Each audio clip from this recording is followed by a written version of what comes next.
Hey, we're back. This is the Chad and Cheese Podcast. Joel Cheeseman, Chad Sowash, back here with Tim Sackett, CEO of HRUtech.com. Who's buying the tech these days? Is it still sort of the head of HR, head of TA, or is it more on the tech side or the executive And side? will that change? Because most of the vendors I talk to, they're like, we don't even talk to HR. We go right to the C-suite. We talk to the CTO. They all want to, right? Well, they at least try to. I'm like, bullshit. How does HR feel about that? No, you don't.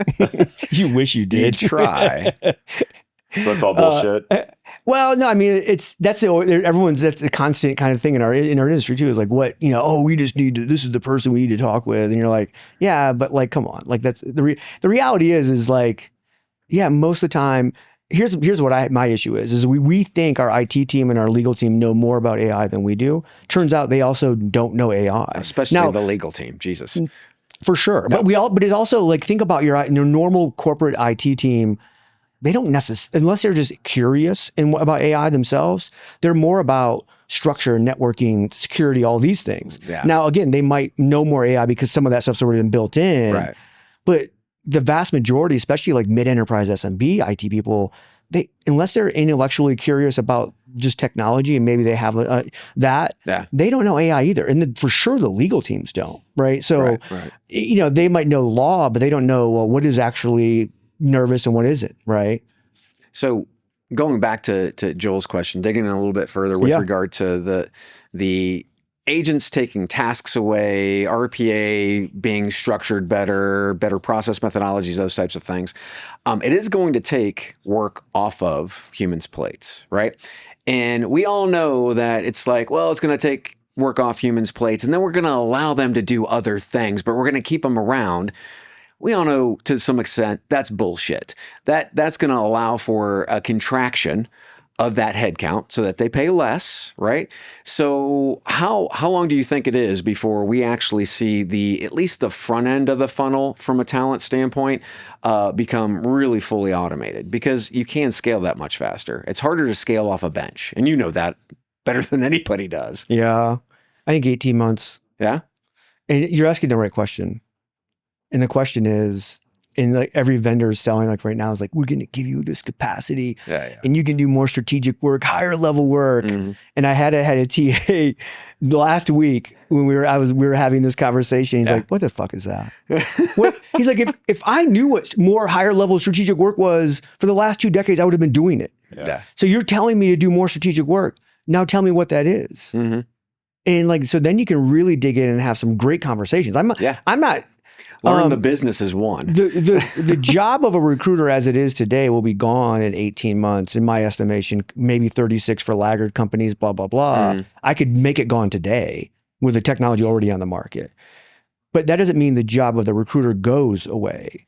I think there's a lot of people that are going to go, okay, now what do we do? So think about, if I go talk to a CEO today and say, hey, how's your TA team doing? 90% of them plus will go, they suck, it's awful. Our talent attractions are terrible. So then you go, well, what do you think they should be doing? Uh-huh. And that's what they're not doing. To me, so like, if we truly say we hire top talent, then let's actually figure that out and go hire top talent. Let's not hire the tallest of the 7 dwarfs, right? Let's not hire the best of the person who applied when the job was open, right, which could be the worst talent in your market. But then tell our CEO to say, we only hire top talent. Like, no, you don't. You don't. Almost nobody. You get lucky sometimes. Yeah. But we're not really doing it. So then you go, okay, cool. 80% of the recruiting tasks are gone. All right, now you can be an assassin. Now you can go hunt for talent. Now you can nurture somebody. Mm-hmm. If you're the best talented person in the world that I want to come after, one call isn't going to land you. No.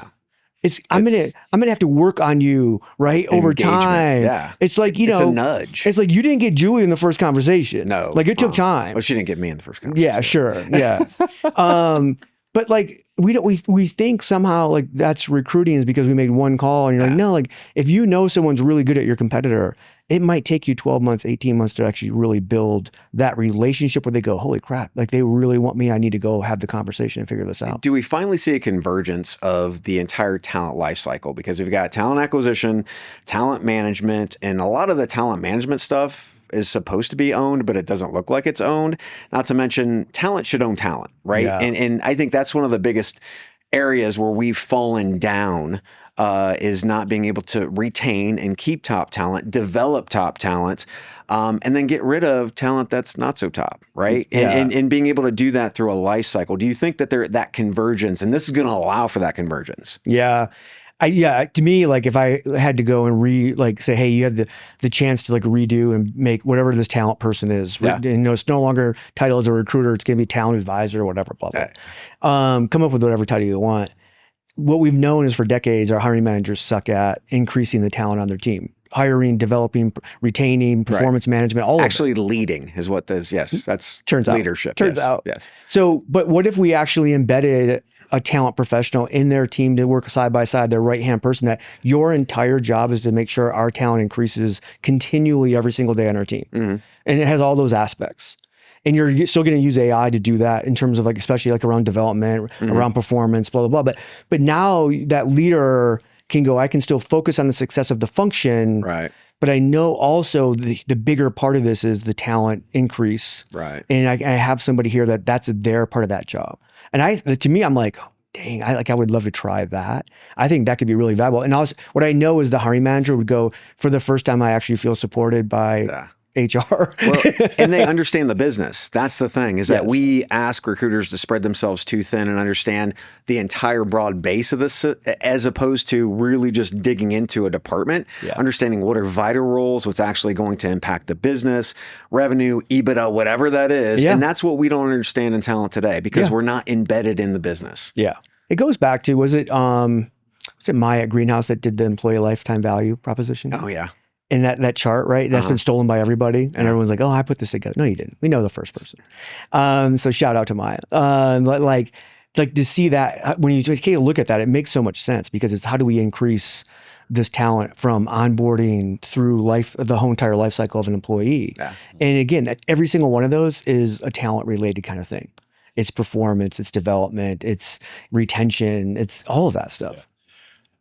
What you're saying sounds very Darwinian to me. And when you say something like recruiting as you know it has gone in 18 to 36, that's very that's going to get people's attention. Yeah. And there's a popular adage that AI won't take your job. Someone who knows AI will take your job. But what I'm hearing from you that's is a wish list, right? What I'm hearing from you is the meteorite is coming. The T-Rex is not going to learn how to drive a car with opposable thumbs. There's going to be a whole new breed of worker in this space. Say more about that and what you think that looks like. 24 months ago, I think a lot of us felt that way. That you have to know AI, because if you don't, then your job's going to go away. That was before the agentic thing hit, and we saw those, and you start to see the agents, and you go, "Oops." Turns out, maybe we don't need AI the way we think we need AI. Like again, I think like the technology will evolve, like so we can have a conversation. Think about the two biggest competencies that we fail at across every function for the most part is leadership and data. And if I can have a real conversation with an agent that's an expert and that can help me be a better leader, that can help me really interpret data across all kinds of spectrums of whatever it might be to like make us better. Like, okay, yeah, like I can be this super 10x kind of person, but do I really need no AI? Not really. Like I'm going to have an agent that's going to just be able to be, in my pocket for that. Whether we call that a co-pilot or an agent or whatever. Like, I mean, like everyone's going to have that kind of stuff. So do new roles come into existence? For sure. Okay. Yeah. We don't know what Any those are, predictions right? on what some of those roles I say look we like? never know what those are. Well, no, like I gave the one example one of that like TA this sort of overseer, TA if you thing, will. right? I always take a look at it of a lot of what I think is older school kind of thing where we get back to the personal connection. I think we've automated so much, not just across TA, but across HR, across employees, that we were like, how fast can we? It's one thing is like, for HR self-services, like, if I'm at home and I got to figure out my wife just told me she's pregnant and I'm like freaking out about what the benefit is or whatever. Like it's Sunday night at 9 p.m. An HR services bot can give me all that information I need. Do you think it's fair to say if the current state of recruiting, there is no seat at the table for you, but in this new iteration of recruiting or whatever that looks like, maybe there is a seat at that table? For sure. Thoughts? Well, yeah, I mean, because I think, again, the function of what we know of recruiting today, tactically, all that stuff can be done better by AI on an ongoing basis. We can't scale. 24/7. Yeah. And by the way, like I think I've looked at now 15 different interview AI bots. they're amazing. They interview way better than an average or above average recruiter right now. The thing we don't, again, we get away from the personalization because what we know is candidates will go, well, it seems impersonal, it sucks, right? But then also, like, wait a minute, though, I can get 100% of people through. Yeah. Where now I can only get 3 to 5%. Right. So it's like, so we're missing a lot of personalization stuff where if I'm a TA leader and I'm going to use one of these interview kind of AI bots, it's going to start with a 90-second commercial from me going, hey, this is Tim Sackett, the head of TA for ABC company, blah, blah, blah. Understand, I know you don't like this. I know you would rather talk with me personally or the hiring manager, but we really want to make sure everybody gets an at-bat, comes to the plate, gets a chance.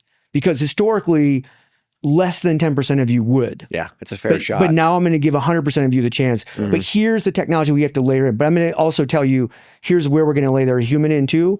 And we're going to let everybody get a shot now. Yeah. And if I'm a candidate hearing that and then saying, by the way, now you have to go through this 7-8 minute kind of thing, I'm like, most of them are going to opt. They're like, oh, for sure, I'm going to opt in. I'm going to do that. Yeah. Versus we just go, hey, meet Jim, the AI bot. And they're just like, oh, it's like, can we just like be better? Right. Yeah. And it's just a little bit of personalization. It's setting expectations. We're humans. Yes. And we don't know what the expectation is because we've been thrown into a black hole for years. So yes, and I mean, you don't need AI for that, right? You just need to be a human being talking and understanding the candidates need a little expectation. I'm super interested to see as we go through the next like 18 to 36 months, where because everyone's going to start testing the process. Yeah. They're going to be flipping on things and automating things, and everyone's going to figure out, oh, you know what, for us, having the human here and having the human here works best. Yes. And so for somebody else, it might be different. And to see every iteration of that and hear the stories and figure out why does the human work here better than here and all of that. I can't wait to see that kind of evolution and testing that's going on. And Tim, if podcasters and thought leaders aren't replaced in 24 to 36 months, shut your mouth. Let's hang out and see where we are at that point. Thanks thanks for hanging out, guys. Yeah. That has been the Chad and Cheese podcast. Joel Cheeseman, Chad Sowash. This has been the Sessions AI Frontline series.